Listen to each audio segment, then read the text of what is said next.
자, 그 다음은 장단점, 강약점에 대한 그 항목들을 어떻게 공략할지를 제가 알려드리도록 하겠습니다. 이 질문의 의도는 무엇일까요? 첫 번째, 이 질문의 의도를 잘 파악해야 된다고 얘기했죠. 자, 이 질문의 의도는 원만한 회사 생활, 업무 수행이 가능하겠는가를 파악해 보겠다는 겁니다. 그래서 회사나 직무에서 요구하는 자질에 얼마나 부합한 장점과 강점을 가지고 있고, 그 다음에 약점과 단점들이 회사 생활을 하거나 직무 수행을 할 때 얼마나 걸림돌이 안 될 것인가를 파악해 보겠다는 겁니다. 그러니까 이 질문의 의도에 맞게 여러분들이 자소서를 써야 되겠죠. 자, 그럼 공략 포인트를 알아볼까요? 자, 첫 번째, 장점은 회사나 직무에서 중요시하는 것을 써야 됩니다. 그러니까 본인의 강점이나 장점 중에 회사나 직무에서 중요시하는 것들 있잖아요. 그것들을 선정하는 게 좋습니다. 그리고 단점은 회사나 직무 수행에 대수롭지 않은 것들로 선정을 해야 됩니다. 아시겠죠? 그러니까 치명적인 약점을 여러분들이 쓰면 안 돼요. 예를 들면 회계 업무에 지원을 했는데 저는 꼼꼼하지 못합니다. 그죠? 또는 생산관리 직무에 지원을 했는데 저는 시간을 가끔 잘 지키지 못할 때가 있습니다. 이건 굉장히 치명적입니다. 그죠? 예, 그러니까 그 직무를 수행하는 데 있어서 치명적이지 않은 약점을 고르는 게 훨씬 더 좋아요. 그리고 그렇다고 해서 단점 같지 않은 단점, 뭐 예를 들면 지나치게 꼼꼼해서 이렇게 쓰는 것은 평가위원들로 하여금 말장난하나 이런 생각이 들 수 있기 때문에 단점 같지 않은 단점은 배제하는 게 좋습니다. 그러니까 본인의 단점이긴 한데, 단점은 맞아요. 단점이긴 한데 회사 생활이나 직무 수행을 하는 데 있어서 그다지 걸림돌이 되지 않는 단점, 또는 본인이 어느 정도 극복을 한 단점을 쓰는 게 훨씬 더 좋습니다. 아시겠죠? 자, 그러면 글감을 여러분들 어떻게 찾아야 하느냐? 자, 여러분들 이제 아까 제가 이제 첫 번째 시간에 말씀드렸다시피 어떤 회사의 그 핵심 가치 이런 부분들을 분석하는 것도 굉장히 중요하고, 그 직무에서 요구되는 자질을 분석하는 것도 중요하다고 말씀드렸죠. 왜냐하면 바로 이 본인의 장단점이나 강약점을 쓰는데 굉장히 중요하기 때문입니다. 자, 예를 들어 보죠. A사의 핵심 가치가 도전정신, 팀워크, 창의성이에요. 자, 그리고 이 사람이 생산관리 직무를 지원을 했는데 생산관리 직무에서 요구되는 자질을 살펴봤더니 규정에 대한 준수, 꾸준함, 혁신적 자세 이런 것들이 요구돼요. 자, 그러면 여러분들이 글감을 어떻게 찾아야 되냐면 본인의 장점, 강점, 단점, 약점을 이렇게 나누고 이 강약점, 장단점들 중에 회사나 직무에서의 중요도가 어떤지에 따라서 이렇게 2x2 매트릭스를 하나 그려봅니다. 그래서 회사나 직무에서의 중요도가 높고 낮은 거에 따라서 이렇게 4사분면까지 이렇게 나오죠. 그죠? 그 중에서 여러분들 장점과 강점은 내 장점과 강점이면서 회사나 직무에서 굉장히 중요한 1사분면에 위치한 강점을 써주는 게 좋습니다. 자, 회사나 직무에서 중요도를 봤을 때 도전정신, 추진력, 창의력 이런 것들을 쓰면 굉장히 좋아하겠죠. 그 다음에 친화력, 그 다음에 시장 고객에 대한 통찰 이런 것들도 본인의 강점이긴 한데 회사의 핵심 가치나 생산관리 직무에서 요구되는 자질에서는 약간 벗어나 있어요. 그러니까 이걸 쓰는 것보다는 회사와 직무에서 중요하다고 하는 강점과 장점을 고르는 게 더 좋겠죠.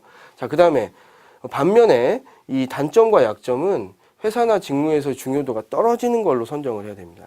예를 들면 저 한치의 실수도 용납 못하는 성격, 그 다음에 제가 발표 능력이 약간 부족하다 이런 거는 단점이긴 하죠. 그런데 생산관리 직무를 수행하는 데 있어서 그다지 치명적인 단점은 아닙니다. 그죠? 반면에 가끔 내 맘대로다, 성격이 약간 급하다, 가끔 시간을 안 지킨다, 이게 내 단점인데 이 단점은 어떻습니까? 생산관리 직무에서 요구되는 자질에 비추어 보면 굉장히 치명적인 단점이죠. 그래서 이런 단점을 절대 쓰면 안 되고 여기 3, 4분면에 있는 것처럼 단점이긴 하되 회사나 직무에서 중요하지 않은 그런 단점을 골라서 써야 됩니다. 자, 글쓰기 구조는 마찬가지로 두 갈식으로 써야 됩니다. 자, 주장, 그죠? 주장에서는 강점과 단점을 써야 되겠죠. 자, 근거. 그 다음에 근거를 써야 되는데 근거는 장점에 대해서는 장점을 발휘한 경험을 써야 이 사람이 이 장점이 있구나라는 걸 인식시킬 수 있죠. 자, 그럼 단점에 대해서는 어떤 근거를 쓸까요? 단점이 발휘된 사례?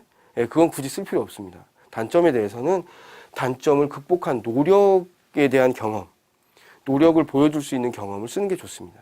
아시겠죠? 자, 그 다음에는 맺은말. 맺은말은 마찬가지로 앞으로 이런 장점을 바탕으로 해서 내가 어떻게 회사 생활을 할 것인지, 그죠? 그 포부를 쓰면 되겠고요. 이렇게 글이 다 써지면 톡톡 튀는 카피로 소제목을 정해주시면 되겠습니다. 자, 예를 한번 들어보죠.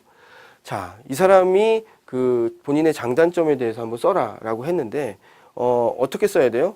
그 장점에 대해서 주장과 근거 이렇게 두 갈식으로 쓰고, 단점에 대해서도 주장과 근거 이렇게 써야 되겠죠. 그래야 두 갈식이 되겠죠. 자, 먼저 장점에 대한 주장을 먼저 합니다. 저는 남들이 쉽게 말리기 어려운 굉장히 남다른 승부욕을 갖고 있습니다. 한번 이겨야겠다, 해내야겠다라는 마음이 들면 아무리 불리한 상황이라도 최선의 노력으로 이기려 하는 성격입니다. 본인의 장점이 잘 드러났죠. 자, 그 다음에는 뭘 써야 돼요? 장점이 발휘된 경험을 써야 되겠죠. 자, 군대 시절 사단 복싱 대회에서 저보다 체격이 크고 복싱 경력도 있는 전년도 우승자를 꺾은 적이 있습니다. 게임도 안 되겠다는 예상이었지만 요 오기가 발동해서 휴식 시간을 훈련 시간으로 보냈고 복싱 경험자들을 귀찮게 하면서까지 기술을 전수받고 스파링을 해가며 준비했습니다. 난투 끝에 제가 상대방을 이겨서 많은 이들을 놀라게 했습니다. 자, 어때요? 굉장히 남다른 승부욕을 잘 보여준 경험이 되겠죠? 자, 두 번째, A기업 공장 그 기술 지원팀의 계약직으로 일하던 시절에 고장난 기계를 수리하다가 밤을 훌쩍 샌 적도 있습니다. 어때요? 굉장히 남다른 승부욕이죠, 이것도. 자, 팀장님이 저에 대한 테스트 차원이라며 스스로 고쳐보라고 지시하셨는데 어떻게든 문제를 해결해보고 싶어서 식사도 거르고 여러 시도를 해보다가 결국 밤을 꼬박 샜습니다. 굉장히 집념이 있죠. 이 경험을 잘 드러냈습니다. 자, 그 다음에는 이제 단점에 대해서 기술을 해야 되겠죠. 단점도 주장과 근거 이 순서입니다. 주장은 반면 너무 많은 일을 한꺼번에 다 하려고 욕심을 부리는 경우가 종종 있습니다. 그러다 보니까 정작 중요한 일을 놓치거나 욕심만큼 완벽하게 일을 처리하지 못하는 경우들이 생기곤 합니다. 본인의 단점이죠. 자, 근거는 뭘 들어줘야 돼요? 단점을 극복한 노력, 극복하기 위한 노력, 그죠? 그걸 들어주면 됩니다. 자, 이런 단점을 고치기 위해서 저는 다이어리에 우선순위 매트릭스를 그려놓고 다니면서 매주 우선순위를 정해서 업무를 어떤 것부터 하는 게 더 좋을지, 더 중요한지, 시급한지 이런 것들을 따져가면서 보는 거죠. 시급한 일부터 추진하는 습관을 들이고 있습니다. 예, 단점 극복하려는 노력이 근거로서 잘 드러났네요. 자, 맺은말은 단점에 대한 맺은말을 쓸 필요는 없고요. 장점을 발휘해서 어떻게 하겠다라는 식으로 쓰면 되겠습니다. 자, 입사 후에도 불타는 승부욕을 발휘해서 주어진 영업 목표는 반드시 달성해내는 영업맨이 되겠습니다. 라고 하면 맺은말이 아주 잘 끝난 거죠. 자, 그 다음에는 여러분 소제목을 달아야 되겠죠. 여러분들이라면 어떤 소제목을 달겠습니까? 남다른 승부욕을 잘 드러낼 수 있는 소제목. 예, 저 같으면 한 번 물면 놓지 않는다. 뭔가 이렇게 어떤 아주 그 도사견 같이, 그죠? 또는 이제 사냥개처럼 뭔가 먹이를 찾아서 먹이를 딱 잡으면 놓지 않는, 또는 막 도망가려는 적을 잡으면 놓지 않는 뭔가 승부욕이 그 연상되는 이미지가 딱 그려지죠. 예, 이런 식으로 카피를 잘 잡으면 장단점에 대한 자기소개서가 완벽하게 마무리가 된다고 할 수 있겠습니다. 이상으로 강의 마치겠습니다.